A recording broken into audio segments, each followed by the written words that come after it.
Well, for more on all this, let's bring in Alan Dershowitz. He, of course, professor emeritus at Harvard Law School and author of Get Trump, The Threat to Civil Liberties, Due Process, and Our Constitutional Rule of Law, all of which are packaged in what we've just seen this week. Professor, thank you so much for being here. There's a picture of your book.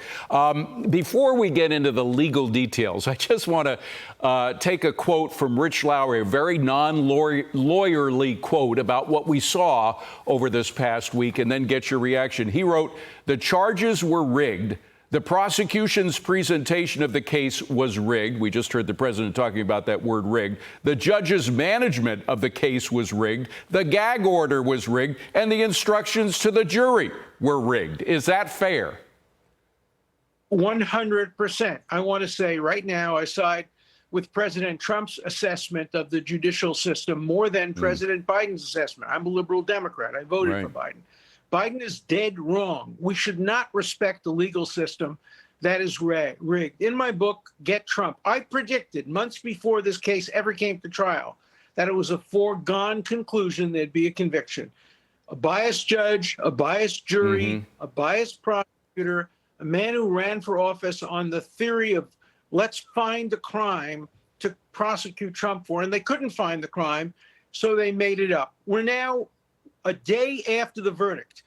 I've known criminal law. I've been involved in criminal law 60 years. I still don't know what the crime is. Right. Was he found guilty of intending to violate tax laws, to violate the federal election laws, to defraud the voters? I still don't know, and we're a day after this. This is the most outrageous case.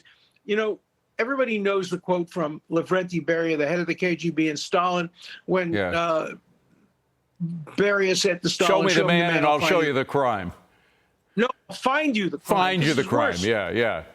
Tried to find the crime, and he couldn't, so he made up the crime. He took it a step further than Stalin and Lavrenti Beria.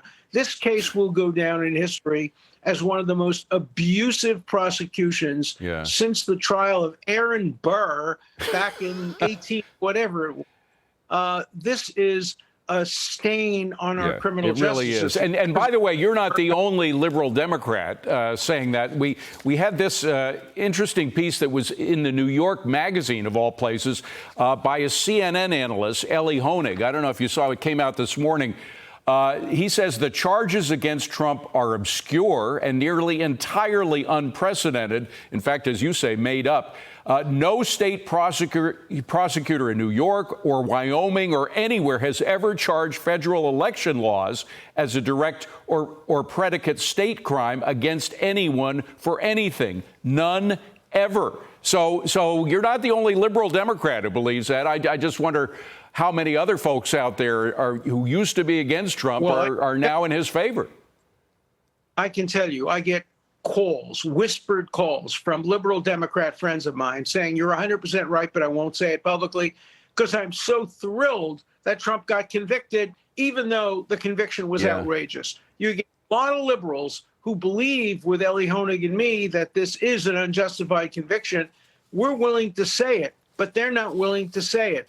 And there's dancing on the streets. And there are people who are just, I get these emails. They're so thrilled that we violated the Constitution in order to get Trump. I have people telling me getting Trump elected is worse than undoing the Constitution. That's how extreme some of these people are. And, you know, it's not only this case, it's the three other cases. I go over each of them in my book, Get Trump. And every single one of them is based on conceptions that are in violation of the rule of law. This was the weakest case. This was the worst case, but it was in a very good jurisdiction. But even Professor Dershowitz, did you imagine in your book or even a few weeks ago that the judge himself would bring so much of that prejudice? People are allowed to have their opinions. People are allowed to be inconsistent. But the judge is supposed to keep prejudice out of the courtroom. And his instructions to the jury, I've never seen anything like it.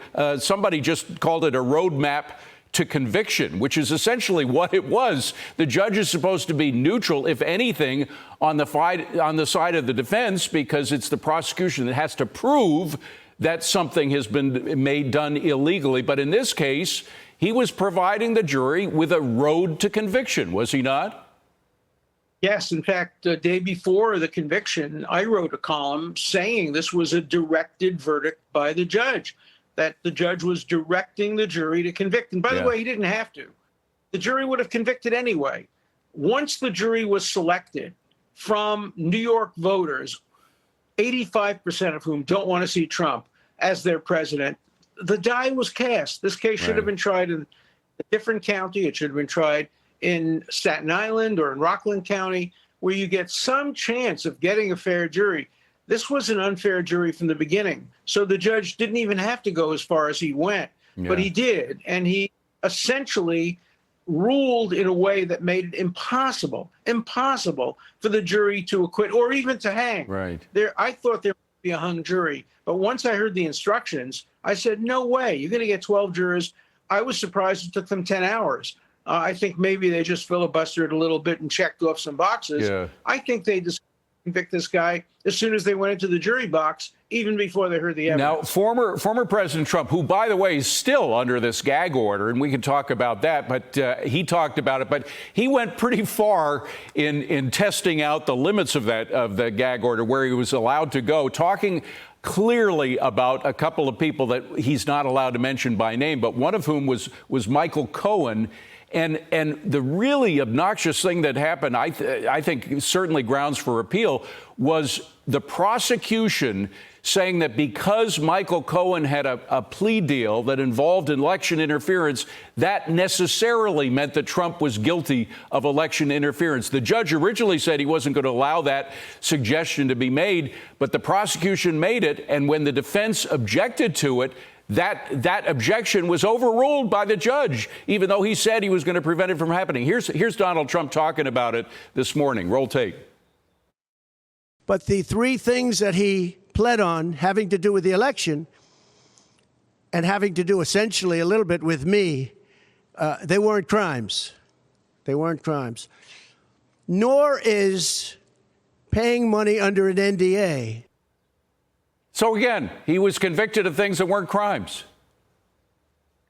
Of course he was. Not only that, but the federal government manipulated the plea of Cohen to include Trump precisely in order to get this kind of argument that could be made. But it's pure hearsay. I mean, if Cohen thinks that Trump is guilty and pleaded guilty to a crime involving Trump, that's not relevant. So this case should easily be reversed based on the New York Court of Appeals decision in the Harvey Weinstein case. But because this guy's name is Trump, it's even worse than Harvey Weinstein in the view of judges.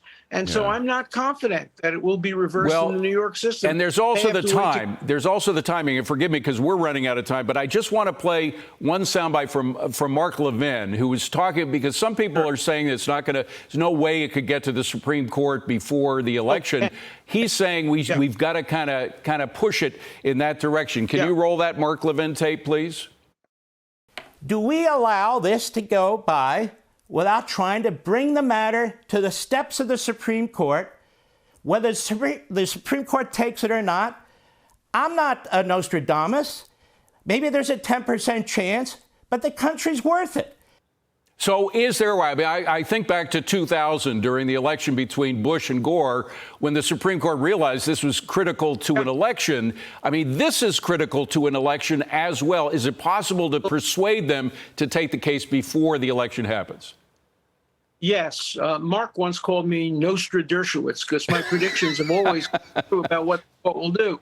If the court granted review in this case, they would reverse. And I think there's a way of expediting the appeal, skipping the appellate division, going right to the Court of Appeals, ask for an expedited appeal with a decision within a month, and then take it to the Supreme Court. The Supreme Court should take this case, should reverse the conviction, and let the voters decide who should be president without the thumb of an illegal prosecution on the scales of the election. Professor Dershowitz, you said it all. Thank you so much, my friend. I appreciate you being here. Have a wonderful weekend.